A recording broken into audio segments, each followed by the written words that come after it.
work hard for what you want in life. You work hard. Hey, happy Friday. I'm getting ready to record Monday's episode of the Blessed and Bossed Up podcast. And I thought it would be a great opportunity to come on here and kind of show you guys what goes into doing a podcast. As you guys know, if you've been following the show, Blessed and Bossed Up has been growing tremendously, growing in listenerships, growing in sponsors. And so the preparation for the episode now is a little bit different. And it takes actually a little bit more time, a lot more time than it used to, because I have to not only prepare what I'm going to say, but I have to make sure that everything is meeting the needs of our advertisers. So what I do is I usually turn on some praise and worship music. I'm not going to play it now because I don't want any issues with like copyright or anything like that, but I play some praise and worship music. I pray, ask God to really lead me. Actually, yesterday I got the title for what today's episode was going to be. And so today I was building out my notes and what I was going to talk about. And so yeah, it's pretty much what I do. So I have like my notes here where I have everything I'm going to say. And then after I get the content for the show, then I go to make sure I'm meeting obligations for advertisers. So right now, I go into my account and I check to see if we have any ads. And so for this episode, we have 3 ads. So just a little quick way this works, sponsors buy shows in slots. So we have slot 1, slot 2, and slot 3. Slot 1 usually happens within the first 10 to 15 minutes of the show. Slot 2 happens about midway point through the show. And then slot 3 is at the end of the show while there's still about 10 minutes of show left. So we have a sponsor for each slot. So we're jam-packed with sponsors for this show, and I'm excited because we have some really, really awesome sponsors. But yeah, that's pretty much what goes into preparations. I'm going to do the live reads for the sponsors a little bit later. Right now, I really want to get the bulk of the content done, and then look at my nails, y'all. I gotta go get these nails did. Look at that. A mess. But if I don't have enough time to do it now, then I'm gonna go get these fixed because your girl got an appointment at 10 and I can't go into the weekend looking like this, okay? Megan said we having a hot girl summer. I'm playing. Y'all gonna get me like, how she love Jesus and talking about hot girl summers. I'm married, ain't no hot girl summers. I'm joking. But anyway, so I'm about to record the episode. Okay, so I figured I will show you guys my computer so you can see what it looks like when recording an episode. So this is GarageBand, and with GarageBand is where I record the show. So this is last week's episode is like still loaded in. So I'm going to go in. I keep the same template for all episodes because it's just easier. So this is our intro right here. This was part 1 of last week's episode. I'm going to delete that out. This is an ad from last week. I'm going to delete that out because advertisers get live reads. So what that means is I'm supposed to record a new one each time. So the information might be the same, but they want a fresh perspective every time. So I'm going to delete the ads I've already done. Actually, I'm going to keep this one in here. And then I answer questions. I'm going to delete that. And then at the top, I have the Blessed and Bossed Up Society pre-roll, and that's the ad for my membership community. If you've taken my podcast course, and if you haven't, you can click the link in the description. In the podcast course, I'll talk about there's 2 ways to monetize podcasts. One is through advertising. Advertisers usually look for your show to be at the 10,000 or so listens per episode. So if you haven't gotten to that threshold yet, in my opinion, the best way to start monetizing from day one, and even if you have reached that threshold, I believe the best way to advertise or to make money from your podcast is by funneling people into your own business. Because if you think about it, you're talking every week. You are building up that know you, like you, trust you factor with your audience. And so it's a perfect opportunity to present whatever it is that you're offering. So whether it be you're selling your book, or you have a coaching program, or you have products, whatever it may be, using your show as this evergreen marketing material is always a good idea. But yeah, two ways you get paid is through advertisers and through funneling shows, funneling your audience members into your business. And it's so important that you have a good sales funnel or good strategy behind funneling people into your business. Because the thing about podcasts, and the only con that I see with podcasts, is that you have this huge audience, right? So let's say you're reaching hundreds of thousands of people a month. There's no inventory or no lists of the information of the people that you're reaching, right? So you have, in essence, all of these ears, but you don't even know how to communicate with them outside the show. You don't have an email address. You don't follow them on social media. Like, you have to do work to take people from being passive listeners to engaged listeners. So I suggest you take my course, because I go into more detail on that. Or if you want to join my podcasting program, it's more information below. Find Your Voice Academy is the program that my media company, Anchored Media, has for new and aspiring podcasters. And so we work with people to develop and get successful shows. And we define success two ways: one, success and impact, and two, success and income. So we don't want you to be talking every week for free for too much longer, right? So all the information is in the description. So go ahead, click whatever it is you need. But let's get back to recording the show. Oops. All right, so I'm going to check to make sure that my microphone that I'm using is the one that is here. So, okay, so USB microphone, great. Built-in output, great. I'm going to add another track, and this is where I will record. And because we have so many sponsors, and sometimes I stop and go with podcasts and episodes, and I end up with all of these different tracks. That's what these are called over here, tracks. I name them.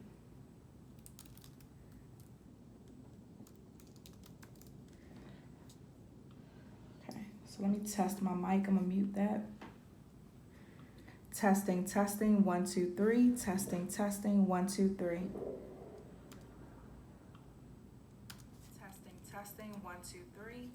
Testing, 1, 2, 3. Okay, everything sounds great. So I'm gonna delete that and we're gonna get started. Hey guys, welcome to another episode of the Blessed and Bossed Up podcast. I'm really excited about today's episode because yesterday when I was praying, God gave me the subject for today's episode. But as I was here this morning, just listening to my praise and worship music, and I want to check the sound on that. Hey guys, welcome to another episode of the Blessed and Bossed Up podcast. I'm really excited about today's episode because yesterday when I was praying, God gave me the subject for today's episode. But as I was here this morning, just listening to my praise and worship music and praying and just seeking God on behalf of like the topics or the subject matter, because I had the title, I knew what the show was going to be about, but I was like, okay, God, but what do you have me to say? And when I tell you that he gave me a prophetic word to share with you guys, I'm really not even going to spend too much time running my mouth, but I'm really going to just read that, because as I was writing it, like my handwriting is crazy. If I show y'all the difference, like if you see my notes right now, the top of it is like my handwriting. So I'm writing out like, okay, we have ads in today's episode, so don't forget to record those.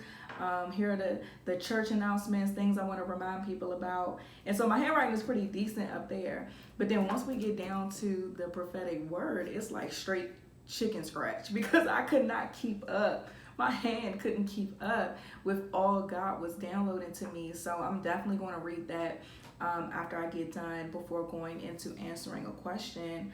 But I want to remind you guys, this month we start the God is My CEO tour. So June 30th, I'm going to be in Dallas. Myself and Kavaya of the She Who Is Called mobile app, we're going to be in Dallas. You can get your tickets at godismyceotour.com. If you need a payment plan, we have payment plan options available. Get a VIP ticket because we are doing dinner after the event with everybody who signed up for VIP. And somebody asked me this, so I want to clarify. Dinner is included in the VIP ticket. So when you get a VIP ticket, you come, you enjoy the event, we go out to eat, and you don't have to spend any extra money. Okay, the ticket takes care of everything.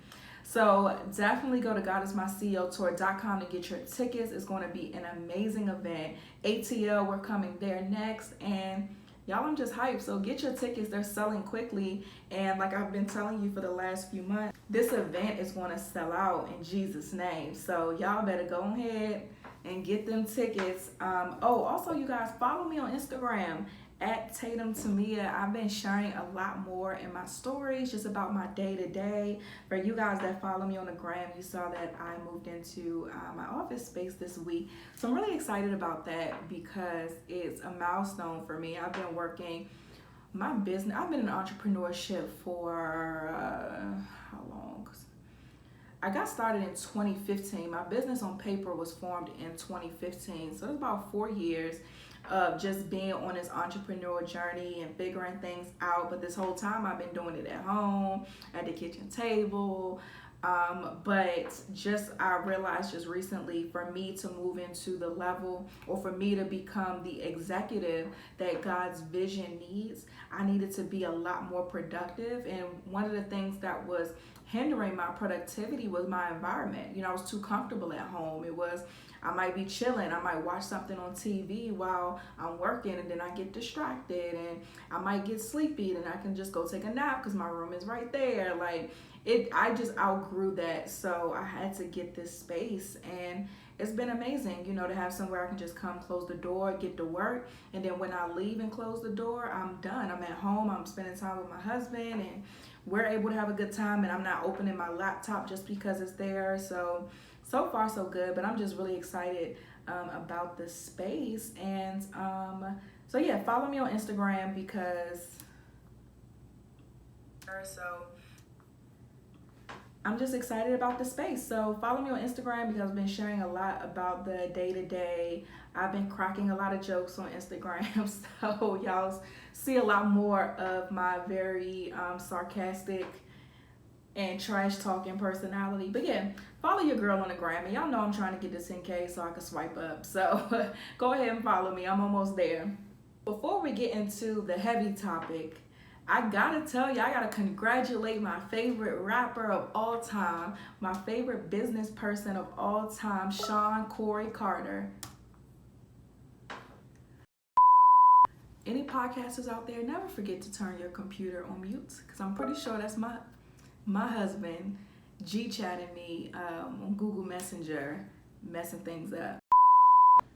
Okay, let's get back to the show. He crossed that billionaire threshold, and the first hip-hop artist to become a billionaire. A lot of people thought that Dr. Dre was the first one, but Dr. Dre sold his company for $4 billion, I think, but his net worth is still around the 800,000. So Jay-Z is conservatively worth $1 billion, and I could go on and dissect the blueprint, because a reason why I'm a Jay-Z fan is because he literally leaves a blueprint. Like all of this stuff that, if you read the Forbes article, all of the things that he's done to accumulate this level of wealth, he's rapped about, he's talked about. Like I always say that I was raised on Jay-Z lyrics because I remember the life lessons that my dad used to give me. I would listen, when I got older, I would listen to a Jay-Z record and I'd be like, dang, he got that from Hov. I remember I got into a fight in school.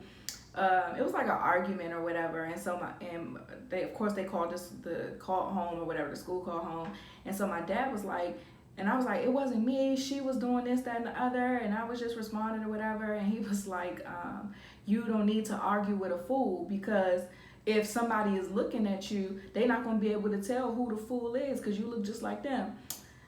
I get older and I listen to a Jay-Z song and he's like, don't argue with a fool because from a distance, people can't tell who's the line. was like, oh, my father tried it. But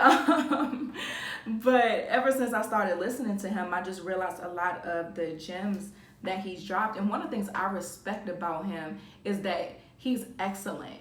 Like, he's the best. First of all, he's the best rapper. Let's take away everything else. He's the best rapper of all time, in my opinion. And so not only is he excellent at his craft, he's used that to build wealth. He's used the consumer, the things he sells to the consumer. He's learned what his consumer likes, right? So all of the hip hop heads, they like alcohol. They like this certain lifestyle. So he capitalized off of that and owned companies that appeal to that lifestyle, from the champagne, from Douce.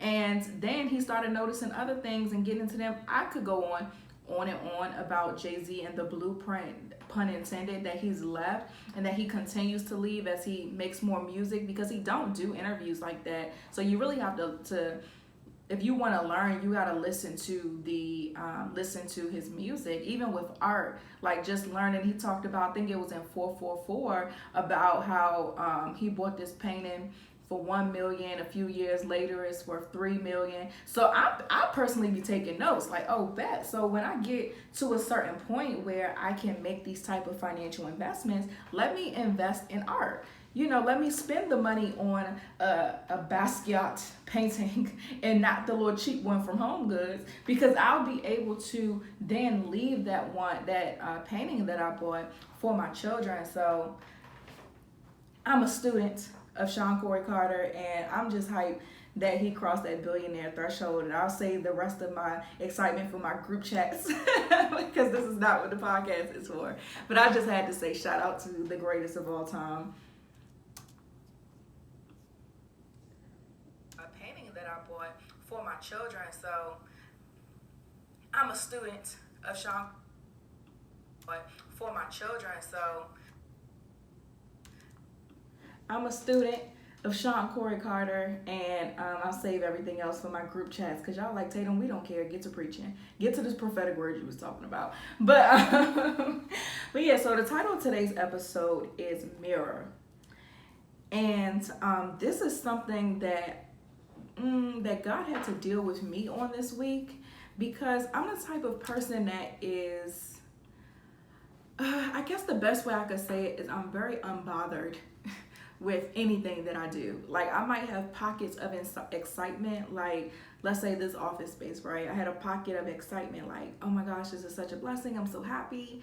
But I quickly got over it, because then I went straight to, all right, well, you need to make sure that you seeing a return on investment for this place, because when BJ is looking at them books, he gonna be like, Tatum, it was cool, it was cute, you know, everything was nice, but pack it up, because the return ain't there. So I'm focusing then on how can I increase my productivity so that I can increase my bottom line and justify the decision that I made.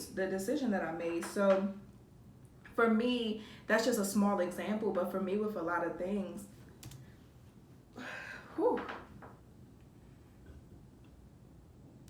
the decision that I made. So for me,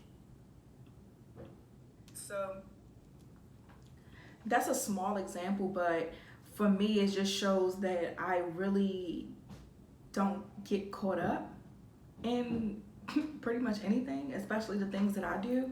And so it's a good thing, because it allows me to stay humble. It allows me to stay focused, because worried about the bottom line is a very real thing that I need to do. But I don't need to be that way to the extent of I'm not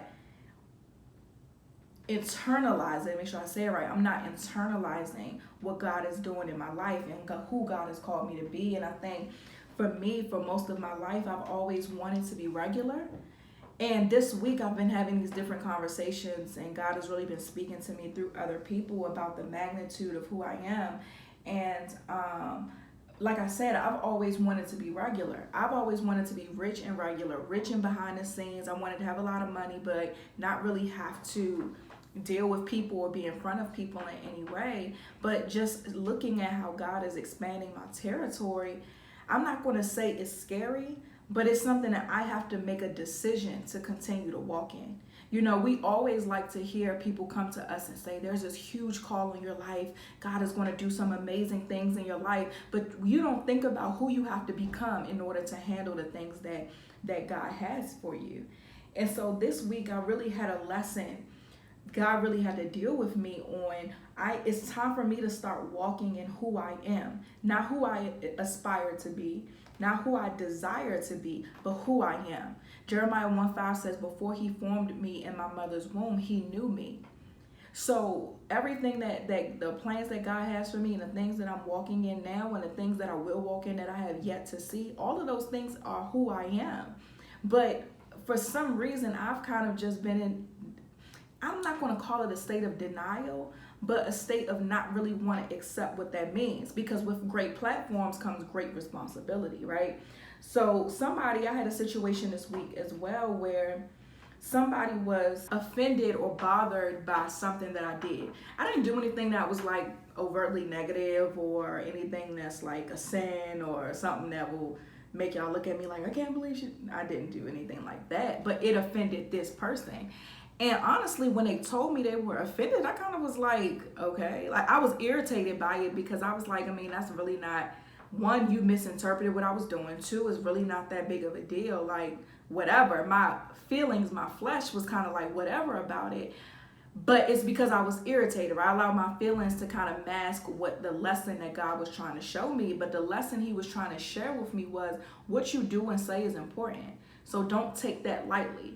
You know, me just out here being Tatum, because of the platform that he has put me on and the things that he is calling me to do and the nations that he is sending to me, I have to be mindful of how what I do may impact everybody. And I gotta be honest with y'all, that's a sense of responsibility I don't want and I never wanted. But again, I have to ask myself, but when I say yes to God, that didn't just mean saying yes as far as starting certain businesses or what my brand was going to look like or how I was going to move moving forward. I didn't just say yes to those things. I say yes to the responsibility that comes along with that as well. The fact that I can't go in everywhere, the fact that I can't say whatever I want to say, the fact that I can't just be who I've always wanted to be. Now I have to become and really step into and walk into the person that God has called me to be. Another situation that happened this week was somebody dealt with me. I was in an environment that honestly it was messy, and I was kind of in a place where I was like, well, I'm about to just mind my business. You know, this stuff ain't got nothing to do with me. I'm just here to do what I'm supposed to do, and that's that. Like, not really even, I wasn't involved in any mess, but there were a lot of things that go against involved, but there were a lot of things that I shouldn't have let slide. And it's funny because a few months ago when I was at a conference, there was a prophet there and he told me basically that I let too much slide. So he was saying, like, if you really loved yourself, then you wouldn't take no mess. He was saying you don't take a lot of mess now, but if you really learn to love yourself, which I later interpreted as if I really walked in the fullness and really became who God has told me I am and has continuously confirmed that I am, then I wouldn't put up with a lot of things that I do. So being in this environment and me and this girl was texting about it, and she was like, and she just asked me a simple question. I answered like, yeah, this is going on, it's crazy, it's a mess or whatever. And she was like, are you okay with that? And I was like, oh crap.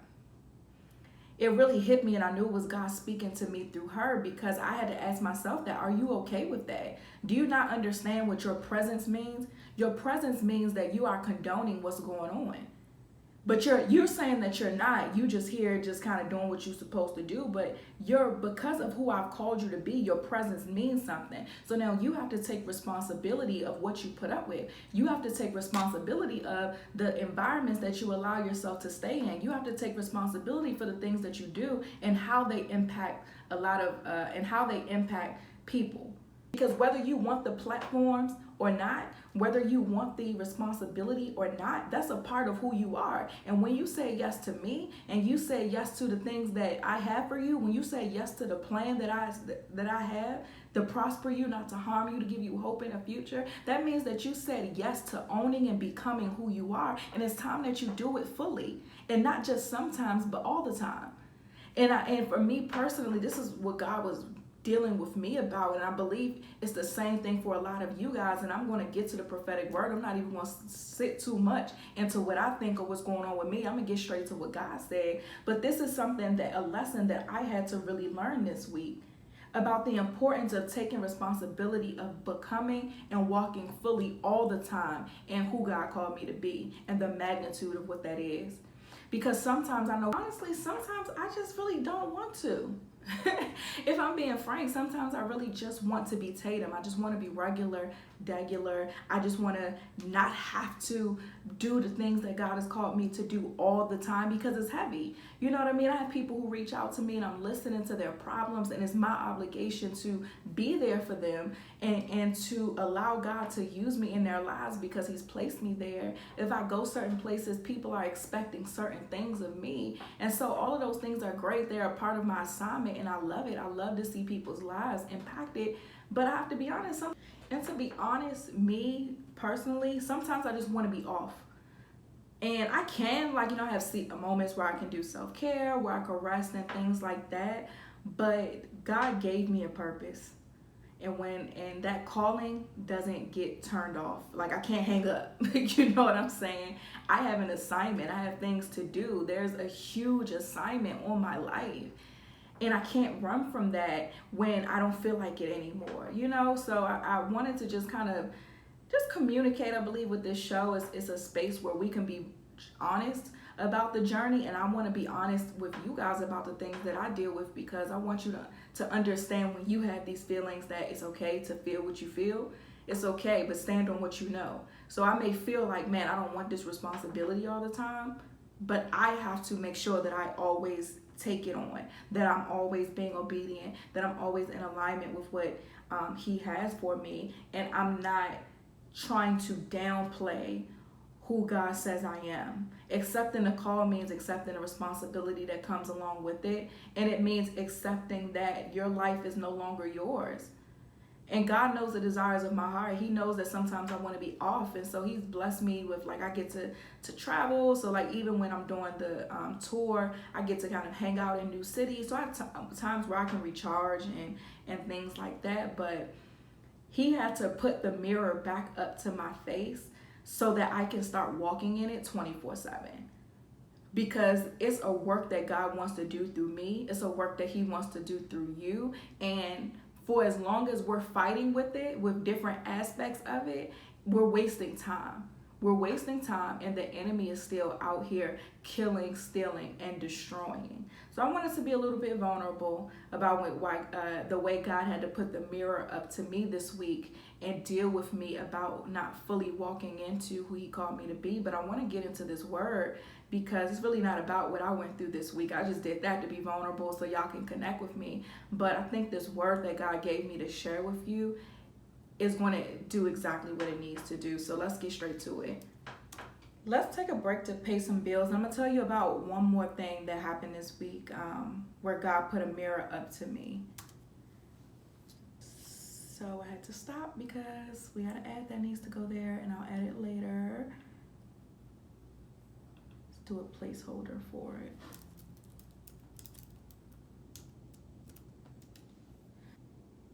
Leave that gap there. So the last thing that happened this week where God had to put a mirror up, and I think a mirror isn't always just to show us who we are, but also to show us our areas and our weaknesses that we need to improve. And I believe that that's the biggest lesson that I got this week, and the thing that I was most grateful for is we always like to talk about God has this huge call, or he's going to do these amazing things, and he showed me all of this week. But it's going to be some times where he show you some things about yourself that's not so great, or some errors that you need to fix. So for me, I have this friend who God had put her on my heart for somebody to keep lifted in prayer. at all times. And so I will always pray for her, always pray for her. And I got mad at her. A situation happened. She didn't even know I was mad, which is funny. But a situation happened, and I was really upset with her. And I talked to my husband about it, and I talked to another close friend of mine, and I was kind of like, well, what should I do? I was talking to Tish about it, and y'all know Ayanla be getting me together. So I was like, this happened or whatever, so they were both like, well, are you going to say something? And I was like, man, no, I'll get over it. That was my thing. Like, I'll get over it. And so I actually did get over it. It wasn't like I said I was going to get over it and then I had these grudges or anything like that. So she and I ended up on the phone. We were talking about something totally different. I sent her a quick text about something and she ends up calling me. So we're on the phone. And as she's telling me about like what's going on and the topic that I texted her about, God began to deal with me. Like, he said the enemy used your feelings or that situation offending you and making you mad to get you off your post. Don't let how you feel take you away from the assignment. And I was like, wow. So she's literally talking. So I'm trying to hear her. And then God was speaking to me. And so after she finished everything she was saying, I was like, I have to apologize. And she was like, what? Because that's literally, we wasn't talking about this. So I was like, I have to apologize. And she was like, what happened? I was like, and I went back to the situation and was telling her about what happened, how it made me feel. She didn't even know that I was mad. And I was like, well, I do a really good job of like pushing things to the back burner if I feel like it's not that big of a deal. Even if I'm mad, I know I'll get over it. And so we talked about it, and I was like, but the reason I'm apologizing is not because of how I feel. I felt how I felt. I'm not sorry about that. But I'm apologizing because as you were talking, God was showing me that me being upset was taking me off my post. You're somebody that I pray for, somebody he always puts in my heart to keep lifted in prayer. And I allowed how I felt to take me off my post. So I have to apologize. And she was like, wow, I appreciate that or whatever. And the situation was over. But I had to take responsibility. And God put that mirror up to me. And I was like, wow, Tatum, this is definitely an area that you got to watch. You have to be, this is why we talk about being sober and vigilant, because the enemy walks around like a roaring lion seeking whom he can devour. So as the enemy is walking around, he sees me mad. So he like, oh, she's mad at this person? So let me let that linger a little bit so she's not on her face like she should be for that person. So I wanted to be transparent about that too, because we have to watch our emotions. We have to watch the things that are stopping us from pressing into what God has. So I'm going to stop rapping. I'm going to stop talking your ear off. I want to get straight into this prophetic word. So this word is, like I said, I was planning for this episode, and I was like, God, what do you want your people to know? I had the points I wanted to tell y'all about the things that happened this week and how he's put the mirror to my face about areas that I need to grow in or be cautious of. But I was like, but what do your people need? This show isn't about me. And he gave me this word. So hold on to your wigs, y'all. So I'm going to start reading. So just to be clear, this is what God said. This is no longer Tatum speaking. So he said, I want my people to move and become. Move from whatever person, place, thing that is out of season. If you think wearing white after Labor Day is out of season, why do you stay in a situation that I've already called you out of? Do you not trust me enough to do as I say? You tell others that you do, but your actions tell me otherwise. Move. And watch what I do with that act of faith. I will not be made a fool of. We have work to do, but I need your participation. Become. You already know who I called you to be, so become it. Stop dragging your feet. We have too much work to do to be. We have too much work to do to be held up here. Do you know I heard your prayers? Do you know I saw your tears? Even the men, because you're listening to this too. The men, you're listening to this too. But you're too afraid to speak out loud what's in your heart and what's in your mind. I know you're listening, my sons. I will give you beauty for your ashes, but you need to trust me, to move, to follow me, and to become who I've already said that you are. So I'm gonna leave that right there because that was a whole word. If you need to hear it again, just go ahead and rewind. But that was a lot. So I'm going to stop here again so we can pay some bills, and then I'm going to answer some questions because I can't even say nothing else after that. All right, break. Almost time for me to roll to get these nails done. I'm actually just want to go ahead and go since I got the heavy part out the way. So the next part is just answering questions. I'm going to stop here and I'm going to come back after I get my nails done, so I'm not late, and then I'll finish.